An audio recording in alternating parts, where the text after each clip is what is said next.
Hi friend, welcome to our YouTube channel smart learning home. Good morning সবাই, কেমন আছো তোমরা? আশা করি সবাই ভালোই আছো।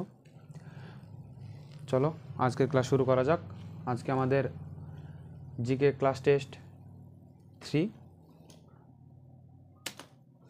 ফার্স্ট কোশ্চেন, ভারতে ব্যাংক নোট ইস্যু করার একমাত্র কর্তৃত্ব ড্যাশ এর রয়েছে? Option A RBI, reserve bank of India, option B অর্থমন্ত্রী, option C Lok Sabha, option D রাষ্ট্রপতি। তো এখানে সঠিক উত্তরটি হয়ে যাবে option A. Option A is the right answer. RBI, reserve bank of India, শুধুমাত্র সেই ব্যাংক নোট ইস্যু করার ক্ষমতা তারই রয়েছে। এই রিজার্ভ ব্যাঙ্ক অফ ইন্ডিয়া প্রতিষ্ঠিত হয়েছিল 1935 সালে। ঠিক আছে, এটা মনে রাখবে কিন্তু অবশ্যই, ভেরি ভেরি ইম্পর্টেন্ট। চলো নেক্সট কোশ্চেন, নিম্নোক্ত কোনটি মূল ভারতীয় সংবিধানের অংশ ছিল না? নিম্নোক্ত কোনটি মূল ভারতীয় সংবিধানের অংশ ছিল না? অপশান এ দেখো, অপশান এতে আছে জরুরি বিধান, অপশান বি মৌলিক কর্তব্য, অপশান সি রাষ্ট্রীয় নীতির নির্দেশমূলক নীতি, অপশান ডি মৌলিক অধিকার। মানে ভারতীয় সংবিধান যখন গৃহীত বা কার্যকারী হয়েছিল তখন এই চারটি বিষয়ের মধ্যে, এই যে চারটি বিষয় আছে ABCD, এর মধ্যে কোনটি ভারতীয় সংবিধানে ছিল না? বোঝা গেল? তো এখানে সঠিক উত্তরটি হয়ে যাবে option B. Option B is the right answer. মৌলিক কর্তব্য ভারতীয় সংবিধানের, মূল ভারতীয় সংবিধানের অংশ ছিল না। এই মৌলিক কর্তব্য কবে অ্যাড করা হয়? এই মৌলিক কর্তব্য অ্যাড করা হয়েছিল 42তম সংবিধান সংশোধনীতে 1976 সালে। ঠিক আছে, তখন প্রধানমন্ত্রী কে ছিল? তখন প্রধানমন্ত্রী ছিল ইন্দিরা গান্ধী। বোঝা গেল? আর শরণ সিং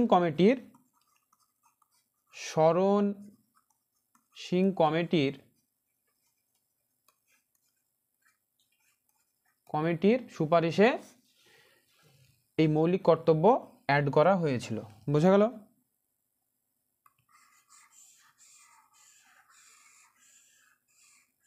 চলো নেক্সট কি আছে দেখা যাক। নেক্সট, ভারতীয় সংবিধানের মৌলিক কর্তব্য রাশিয়া থেকে নেওয়া হয়েছিল। বোঝা গেল? অনেকে বলে স্যার ভুলে যায় যে মৌলিক কর্তব্য আর মৌলিক অধিকার দুটো তো স্যার একই রকম, কিভাবে মনে রাখবো? মনে রাখবে, বড়দের একটা কর্তব্য থাকে, বাড়ির বড় যারা গার্জেন ছোটদের প্রতি একটা কি থাকে? কর্তব্য থাকে। বোঝা গেল? তো রাশিয়া হচ্ছে এমন একটি দেশ, বিশ্বের সবথেকে বৃহত্তম দেশ। রাশিয়া হচ্ছে সবথেকে বিশ্বের বৃহত্তম দেশ। হ্যাঁ, তো রাশিয়ার এটা হচ্ছে একটা কর্তব্য। সেই কর্তব্য কোথা থেকে নেওয়া হয়েছিল? না, এই কর্তব্য নেওয়া হয়েছিল রাশিয়া থেকে। রাশিয়া থেকে নেওয়া হয়েছিল। বোঝা গেল? আর এই মৌলিক অধিকার আমেরিকা কি করে? সবসময় নিজের দাপট, নিজের ক্ষমতা, নিজে মানে সবসময় বড় প্রমাণ করতে চায়, সবারই প্রতি নিজের অধিকার দেখাতে চায়। বোঝা গেল? তাহলে মৌলিক অধিকার কোথা থেকে নেওয়া হয়েছে? না, মৌলিক অধিকারটি নেওয়া হয়েছে আমেরিকা থেকে। বোঝা গেল? এই যে নিচে দেওয়া আছে, ভারতীয় সংবিধানের মৌলিক অধিকার আমেরিকা থেকে নেওয়া হয়েছে। চলো নেক্সট কি আছে দেখা যাক। নেক্সট কোশ্চেন, প্রথম তরাইনের যুদ্ধ কত সালে হয়েছিল? প্রথম তরাইনের যুদ্ধ কত সালে হয়েছিল?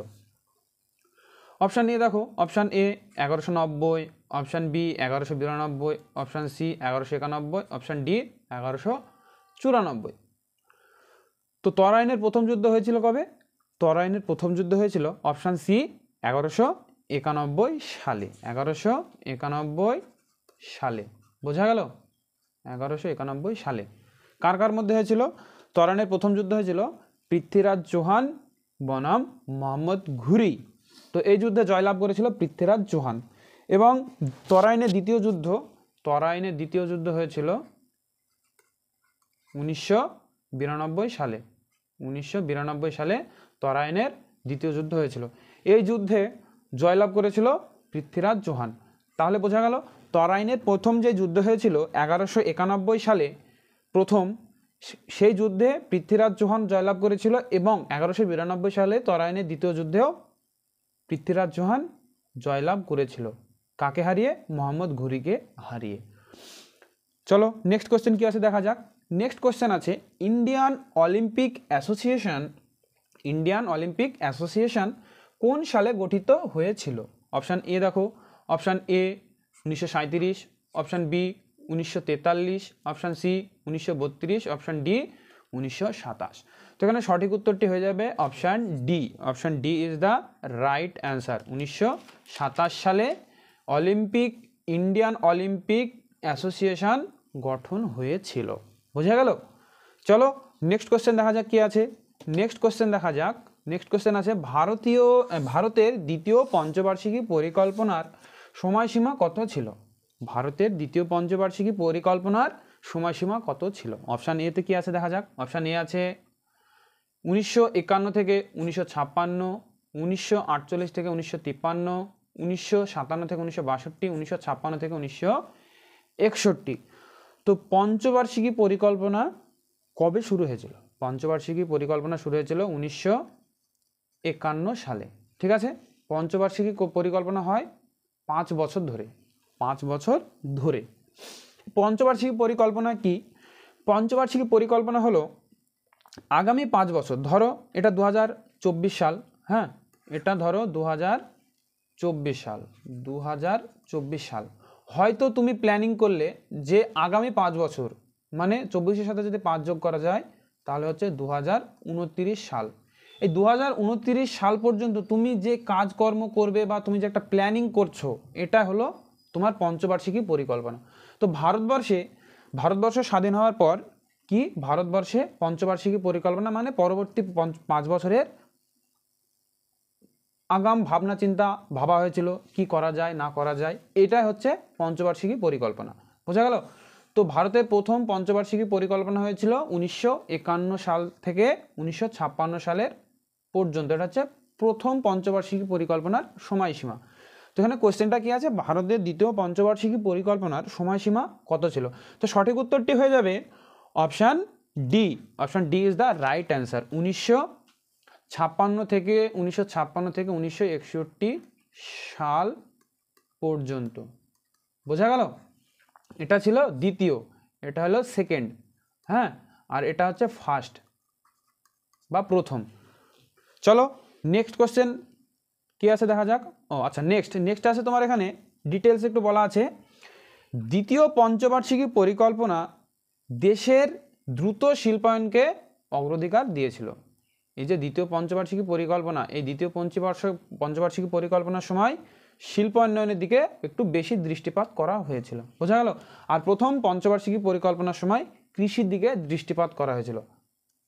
ফার্স্ট পঞ্চবার্ষিকী পরিকল্পনার সময় কৃষির দিকে দৃষ্টিপাত দেওয়া হয়েছিল, এটা হচ্ছে ফার্স্ট। হ্যাঁ, সেকেন্ডে কি আছে, শিল্পায়নের দিকে একটু দৃষ্টিপাত দেওয়া হয়েছিল। চলো নেক্সট কোশ্চেন। ভারতে সুপ্রিম কোর্ট কবে উদ্বোধন হয়? ভারতে সুপ্রিম কোর্ট কবে উদ্বোধন হয়? অপশান এ দেখো, অপশান এ আছে 26শে জানুয়ারি 1952, অপশান বিতে আছে 28শে জানুয়ারি 1952, অপশান সি 26শে জানুয়ারি 1948, অপশান ডি 28শে জানুয়ারি 1950। তো এখানে সঠিক উত্তরটি হয়ে যাবে অপশান ডি। সঠিক উত্তরটি হয়ে যাবে অপশান ডি, 28শে জানুয়ারি 1950 সালে সুপ্রিম কোর্ট উদ্বোধন হয়।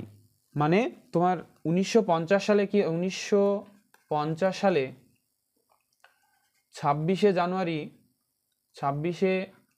জানুয়ারি ভারতীয় সংবিধান কার্যকারী করা হয়েছিল। ভারতীয়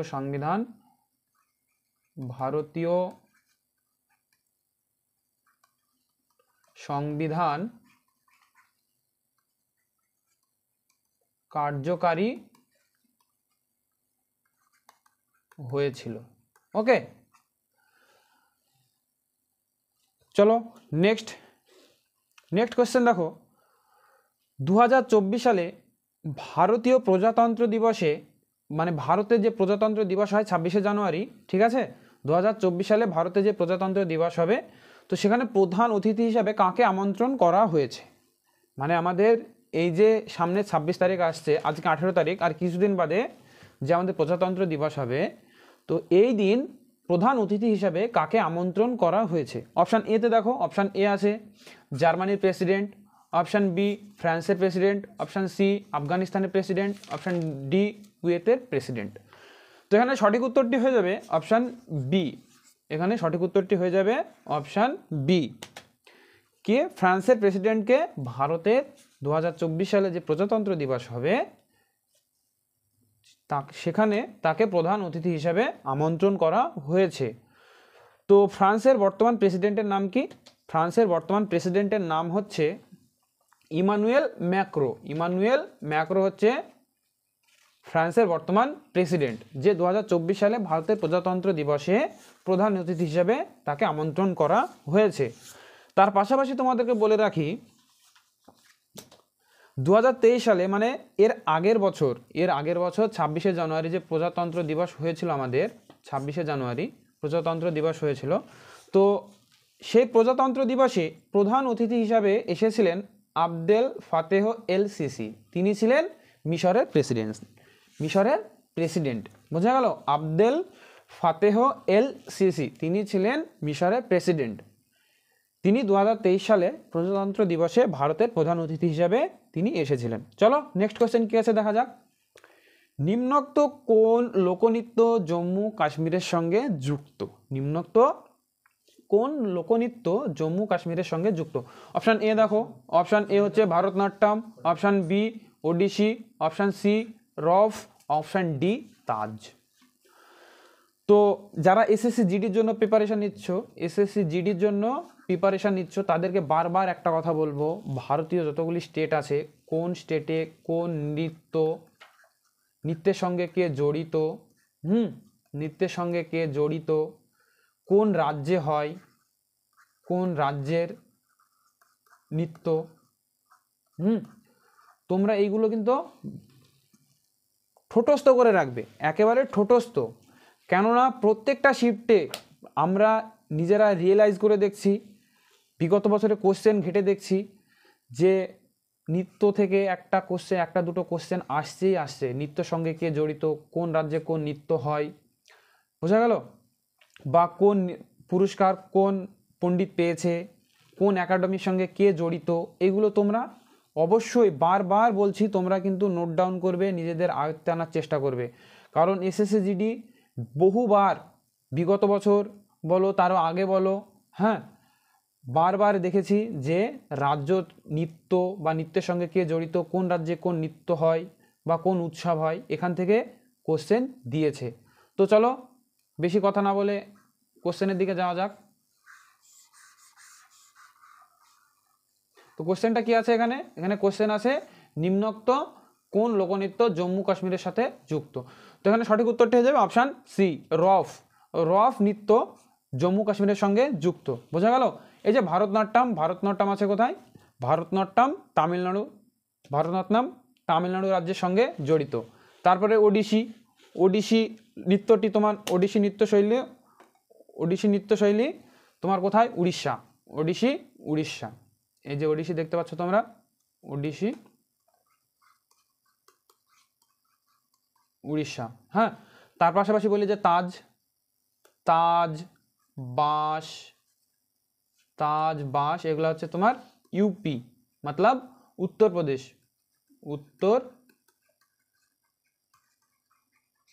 বোঝা গেল? চলো নেক্সট কি আছে দেখা যাক। নেক্সট কোশ্চেন আছে নিম্নোক্ত কোন ব্যক্তি মৌর্য সাম্রাজ্যের শেষ রাজা ছিলেন? এখানে অপশান এ দেখো, অপশান এ আছে সম্রাট Ashoka, option B Brihadratha, option C Bindusara, option D Chandragupta Maurya. এর আগে যে জিকে ক্লাসগুলো তোমাদের করানো হয়েছিল সেই ক্লাসগুলোতে কোশ্চেন ছিল মৌর্য সাম্রাজ্যের ভিত্তি স্থাপন কে করেছিলেন। বোঝা গেল? তো মৌর্য সাম্রাজ্যের ভিত্তি স্থাপন করেছিলেন চন্দ্রগুপ্ত মৌর্য। কিন্তু এখানে কোশ্চেনটা কি আছে যে নিম্নোক্ত কোন ব্যক্তি মৌর্য সাম্রাজ্যের শেষ রাজা ছিলেন, আর ভিত্তি স্থাপন করেছিল কে? চন্দ্রগুপ্ত মৌর্য। মানে চন্দ্রগুপ্ত মৌর্য ছিল মৌর্য বংশের প্রথম রাজা, আর শেষ রাজা কে ছিল এখানে জানতে চেয়েছে। তো এখানে শেষ রাজা ছিল অপশান বি বৃহদ্রথ, ছিল মৌর্য বংশের শেষ সম্রাট। বোঝা গেল? আর অশোক, এই যে অশোক, অপশান এ অশোক আছে, অশোক ছিল মৌর্য বংশের শ্রেষ্ঠ সম্রাট।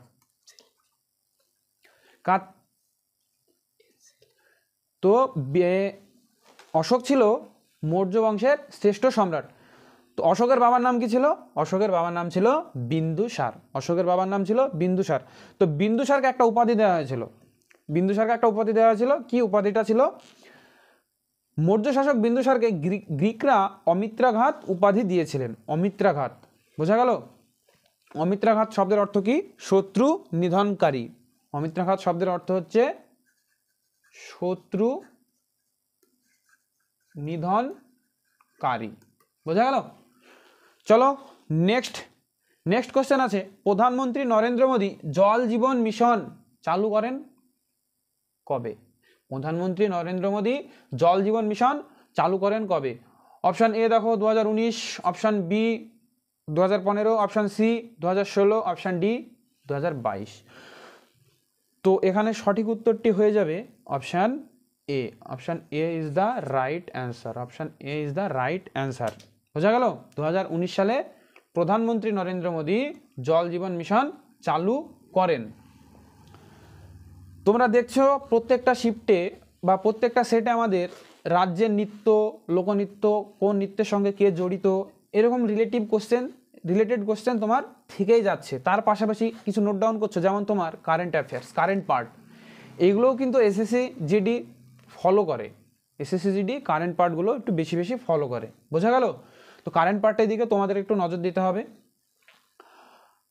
তো 2015 সালে আচ্ছা জল জীবন মিশন চালু হয়েছিল 2019 সালে প্রধানমন্ত্রী নরেন্দ্র মোদী চালু করেছিলেন। 2015 সালে কি হয়েছিল? 2015 সালে আবাস যোজনা। 2015 সালে 25শে জুন প্রধানমন্ত্রী নরেন্দ্র মোদী আবাস যোজনা চালু করেছিলেন। 2015 সালে 25শে জুন তারিখে প্রধানমন্ত্রী আবাস যোজনা চালু করেছিলেন। 2022 সালের ভিতরে প্রত্যেক শহরে কি পাকা ঘর হবে, এরকম তার মনোভাবনা ছিল, বোঝা গেল? আর 2016 সালে কি হয়েছিল? 2016 সালে হয়েছিল উজ্জ্বলা যোজনা। উজ্জ্বলা যোজনা যোজনা। চলো নেক্সট কোশ্চেন কি আছে দেখা যাক। আচ্ছা তার আগে বলি আমাদের একটু ক্লাস রুটিন সম্পর্কে। আমাদের প্রতিনিয়ত সোম ও বৃহস্পতিবার তোমরা সকাল 7টার সময় জিকে ক্লাস পেয়ে যাবে। যে জিকে ক্লাসটি মূলত আমি নিজে নিয়ে থাকি। হ্যাঁ, এখানে তোমার মূলত 20টি করে প্রিভিয়াস ইয়ারের কোশ্চেন দেওয়া থাকে, তার সঙ্গে কিছু রিলেটেড কিছু কোশ্চেন বা ডিটেলসে দেওয়া থাকে। এগুলোকে যদি তোমরা নোট ডাউন করো বা তোমরা যদি তোমাদের আয়ত্তায় আনতে পেরেছো, তাহলে তোমরা প্রায় আশা করছি এসএসসি জিডির যে জিকে থাকবে, এসএসসি জিডির যে জিকে থাকবে তাতে তোমরা 60% প্লাস তোমরা কমন পেয়ে যাবে। 60% প্লাস তোমরা কমন পেয়ে যাবে, বোঝা গেল? আচ্ছা, আর তার পাশাপাশি দেখো আমাদের ম্যাথের যে রুটিন সেটা দেওয়া আছে মঙ্গলবার ও শুক্রবার। মঙ্গলবার ও শুক্রবার কেমন? মঙ্গলবার ও শুক্রবার প্রতিদিন তোমরা 8টার সময় কি পেয়ে যাবে? Math class. এখানেও তোমার 20টি করে কোশ্চেন থাকবে প্রিভিয়াস ইয়ারের। এই ম্যাথ রিজনিং তোমরা যদি প্র্যাকটিস করো প্রতিনিয়ত আমাদের YouTube channel smart learning home থেকে, তোমরা শুধু স্কোর নয়, ভালো একটি স্কোর নয়, তোমরা এমন একটি স্কোর হবে তোমাদের যাতে তোমরা পশ্চিমবঙ্গের ডিস্ট্রিক্ট থেকে, পশ্চিমবঙ্গের যে কোনো ডিস্ট্রিক্ট থেকে সিআইএসএফ বলো, এসএসএফ বলো, যে কোনো বিষয় তোমরা অনায়াসে তোমরা একটি জব পেয়ে যাবে, বোঝা গেল? চলো বেশি কথা না বলে আজকে নেক্সট যে কোশ্চেন আছে দেখা যাক। 2011 সালে আদমশুমারি অনুসারে ভারতের কোন রাজ্যের সাক্ষরতার হার দ্বিতীয় সর্বনিম্ন? তো এখানে অপশান এ দেখো, অপশান এ আছে Himachal Pradesh, option B Rajasthan, option C Bihar, option D Arunachal Pradesh, বোঝা গেল? তো এখানে সঠিক উত্তরটি হয়ে যাবে option D. Option D is the right answer. Option D is the right answer. বোঝা গেল? আচ্ছা, নেক্সট কি আছে দেখা যাক। নেক্সট আছে 2011 সাল অনুসারে আদমশুমারি রিপোর্ট অনুযায়ী ভারতের সাক্ষরতার সর্বনিম্ন রয়েছে বিহার। সর্বনিম্ন রয়েছে কে? বিহার। সর্বনিম্ন মানে ধরো র্যাঙ্কিংয়ে প্রথম স্থানে ধরো আছে কেরালা। কেরালা। সর্বনিম্ন এই যে নিচে, নিচে রয়েছে কে?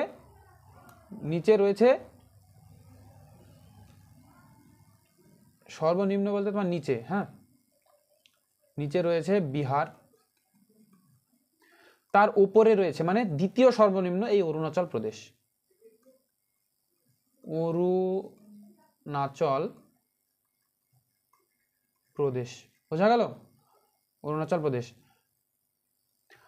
তৃতীয় সর্বনিম্ন স্থানে রয়েছে কে? রাজস্থান। তৃতীয় সর্বনিম্ন স্থানে রয়েছে রাজস্থান। চলো নেক্সট কোশ্চেন। পুরুষ দলের জন্য মাটি থেকে ভলিবল জালকের মানব উচ্চতা কত? Option A 2.53, option B 2.43, option C 2.35, option D 2.45। সঠিক উত্তরটি হয়ে যাবে option B. Option B is the right answer, 2.43 metre. বোঝা গেল? 2.43 মিটার। নেক্সট কোয়েশ্চেন দেখা যাক।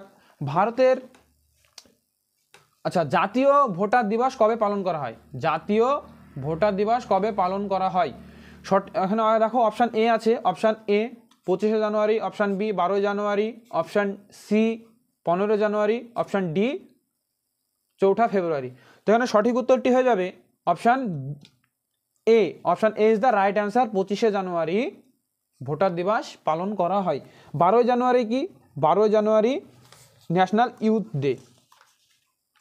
ন্যাশনাল ইউথ ডে, বোঝা গেল? ন্যাশনাল ইউথ ডে হচ্ছে তোমার 12ই জানুয়ারি। 15ই জানুয়ারি কি? 15ই জানুয়ারি যেটা কিছুদিন আগে গেল, 15ই জানুয়ারি আর্মি ডে। আর্মি ডে বা সেনা দিবস, বোঝা গেল? 4 ফেব্রুয়ারি কি? 4 ফেব্রুয়ারি হচ্ছে তোমার ক্যান্সার দিবস। 4 ফেব্রুয়ারি হচ্ছে ক্যান্সার দিবস, বোঝা গেল? চলো নেক্সট কোশ্চেন কি আছে দেখা যাক। নেক্সট কোশ্চেন আছে স্বামীনারায়ণ মন্দির কোথায় অবস্থিত? Option A Rajasthan, option B Madhya Pradesh, option C Gandhinagar, option D Orissa. তো এখানে সঠিক উত্তরটি হয়ে যাবে স্বামীনারায়ণ মন্দির গান্ধীনগরে অবস্থিত। Option C is the right answer. চলো নেক্সট কি আছে দেখা যাক। নেক্সট আছে তোমার মধ্যপ্রদেশের খাজুরাহ মন্দির অবস্থিত। খাজুরাহ মন্দির কোথায় অবস্থিত? না খাজুরাহ মন্দির মধ্যপ্রদেশে অবস্থিত। আর একটি ডিটেলসে দেখো কোণার্কের সূর্য মন্দির কোথায় অবস্থিত? এই যে অপশান ডি দেখছো উড়িষ্যা, এই উড়িষ্যার সঙ্গে সম্পর্কিত হচ্ছে কোণার্কের সূর্য মন্দির, যেটা আমরা সাধারণত 10 টাকার নোটের পিছনে দেখতে পাই। 10 টাকার নোটের পিছনে দেখতে পাই, বোঝা গেল? আর এর আগের ক্লাসে তোমাদেরকে বলেছিলাম রাজস্থানের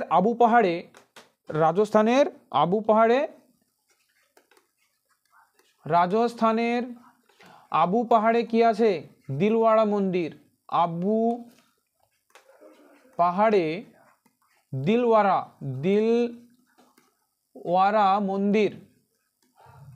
দিলওয়ারা মন্দির অবস্থিত রাজস্থানের আবু পাহাড়ে, বোঝা গেল? চলো নেক্সট কোশ্চেন কি আছে দেখা যাক। নেক্সট কোশ্চেন আছে ভারতীয় সংবিধানের কত নম্বর ধারায় বাজেট পেশের কথা বলা হয়েছে? ভারতীয় সংবিধানের কত নম্বর ধারায় বাজেট পেশের কথা বলা হয়েছে? অপশান এ দেখো, option A 112, option B 110, option C 124, option D 76। তো সঠিক উত্তরটি হয়ে যাবে option A. Option A is the right answer. Budget পেশের কথা বলা হয়েছে ভারতীয় সংবিধানের 112 নম্বর ধারায়। আর তোমার 110-এ কি বলা হয়েছে? 110-এ বলা হয়েছে অর্থ বিল। 110-এ অর্থ বিলের কথা বলা হয়েছে, অর্থ বিল, বোঝা গেল? চলো নেক্সট কি আছে দেখা যাক। নেক্সট আছে ভারত এশিয়ার কোন অংশে অবস্থিত? ভারত এশিয়ার কোন অংশে অবস্থিত? এখানে অপশান এ দেখো দক্ষিণ এশিয়া, অপশান বি উত্তর এশিয়া, অপশান সি পূর্ব এশিয়া, অপশান ডি পশ্চিম এশিয়া। তো এশিয়ার কোন দিকে? ধরো এটা ধরো এশিয়া মহাদেশ, এদিকটা কি পূর্ব দিক, এদিকটা কি উত্তর, এটা হচ্ছে দক্ষিণ, এটা হচ্ছে পশ্চিম, বোঝা গেল? তো জিজ্ঞাসা করেছে যে ভারতবর্ষ, আমাদের যে ভারতবর্ষ একটি দেশ, এই দেশটি, এই যে এটা যদি এশিয়া মহাদেশ হয়, তো এশিয়া মহাদেশের কোন অংশে অবস্থিত? তো এখানে সঠিক উত্তরটি হয়ে যাবে অপশান এ, ভারতবর্ষ আমাদের এশিয়া মহাদেশের এই দক্ষিণ অংশে অবস্থিত। বোঝা গেল? ভারতবর্ষ আমাদের এশিয়া মহাদেশের দক্ষিণ অংশে অবস্থিত। নেক্সট কোশ্চেন কি আছে দেখা যাক। থাংটা কোন রাজ্যের মার্শাল আর্ট? থাংটা কোন রাজ্যের martial art? Option A Nagaland, option B Manipur, option C Chhattisgarh, option D Sikkim. সঠিক উত্তরটি এখানে হয়ে যাবে থাংটা মণিপুরের একটি মার্শাল আর্ট। থাংটা মণিপুর রাজ্যের একটি মার্শাল আর্ট। তার পাশাপাশি একটু এক্সট্রা তোমাদেরকে ডিটেলসে বলি, নাগাল্যান্ডের রাজধানীর নাম কোহিমা। নাগাল্যান্ডের রাজধানী কোহিমা। তার পাশাপাশি দেখো ছত্তিশগড়, ছত্তিশগড়ের রাজধানী রায়পুর। ছত্তিশগড়ের রাজধানী রায়পুর, নাগাল্যান্ডের কোহিমা। বোঝা গেল? নেক্সট দেখো সিকিম।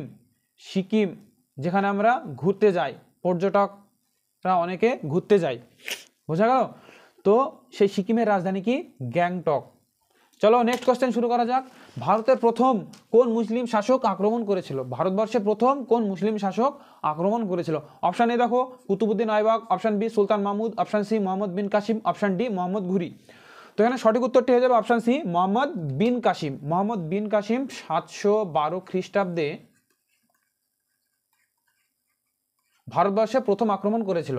কোথায় আক্রমণ করেছিল? না সিন্ধু প্রদেশে। প্রথম আক্রমণ হয়, প্রথম আক্রমণ করে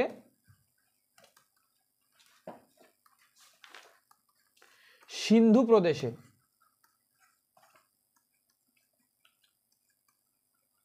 বোঝা গেল? তাহলে ভারতবর্ষে প্রথম মুসলিম শাসক আক্রমণ করেছিল কে? না, ভারতবর্ষে প্রথম মুসলিম শাসক আক্রমণ করেছিলেন মোহাম্মদ বিন কাসিম। 712 খ্রিস্টাব্দে তিনি প্রথম ভারতবর্ষে আক্রমণ করেছিলেন। তার পাশাপাশি তোমাদেরকে একটু ডিটেলসে বলি, সুলতান মাহমুদ 17 বার ভারতবর্ষ আক্রমণ করেছিল। কতবার? সুলতান মাহমুদ 17 বার ভারতবর্ষ আক্রমণ করেছিলেন 1000 সাল থেকে 1027 সালের মধ্যে। বোঝা গেল? নেক্সট দেখো তরাইনের প্রথম যুদ্ধ। তরাইনের প্রথম যুদ্ধ মোহাম্মদ ঘুরি ও পৃথ্বীরাজ চৌহানের মধ্যে হয়েছিল। এই যে মোহাম্মদ ঘুরি দেখছো, অপশান ডি। হ্যাঁ, তো এই মোহাম্মদ ঘুরি 1191 ও 1192। এটা হচ্ছে তোমার তরাইনের প্রথম, এটা হচ্ছে তরাইনের দ্বিতীয় যুদ্ধ। বোঝা গেল? তো এই প্রথম যুদ্ধ ও দ্বিতীয় যুদ্ধ পৃথ্বীরাজ চৌহানের সাথে হয়েছিল এবং মোহাম্মদ ঘুরি পরাজিত হয়েছিল।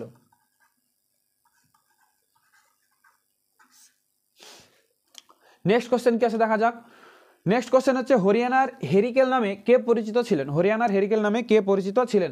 অপশান এ দেখো Neeraj Chopra, option B Rahul Dravid, option C Yuvraj Singh, option D Kapil Dev. তো এখানে সঠিক উত্তরটি হয়ে যাবে হরিয়ানার হেরিকেন নামে পরিচিত ছিলেন Kapil Dev. Option D is the right answer, Kapil Dev. বোঝা গেল? একটু ডিটেলসে তোমাদেরকে জানাই, রাহুল দ্রাবিড় দ্য ওয়াল নামে পরিচিত ছিলেন। রাহুল দ্রাবিড় দ্য ওয়াল নামে পরিচিত ছিলেন। কেন তাকে দ্য ওয়াল বলা হতো? তাকে ওয়াল বলা হতো একটাই কারণ, যখন ভারতীয় টেস্ট ম্যাচ হতো না, তখন যখন তিনি ব্যাটে নামতেন তাকে আউট করা যেত না, তাকে অত সহজে আউট করা যেত না। তাই সেই কারণে তাকে দ্য ওয়াল হিসাবে আখ্যায়িত করা হয়েছে। বোঝা গেল? তার পাশাপাশি দেখো the test of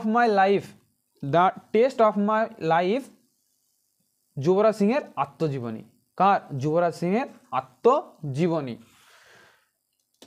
next question, ভারতে প্রথম ফর্মুলা 1 রেস কত সালে অনুষ্ঠিত হয়েছিল? মানে ড্যাশ সালে অনুষ্ঠিত হয়েছিল। অপশান এ দেখো, অপশান এতে আছে 2014, option B 2011, option C 2013, option D 2012। সঠিক উত্তরটি হয়ে যাবে এখানে অপশান বি 2011 সালে। কত সালে? 2011 সালে অনুষ্ঠিত হয়েছিল। কোথায়? উত্তরপ্রদেশ, ইউপি,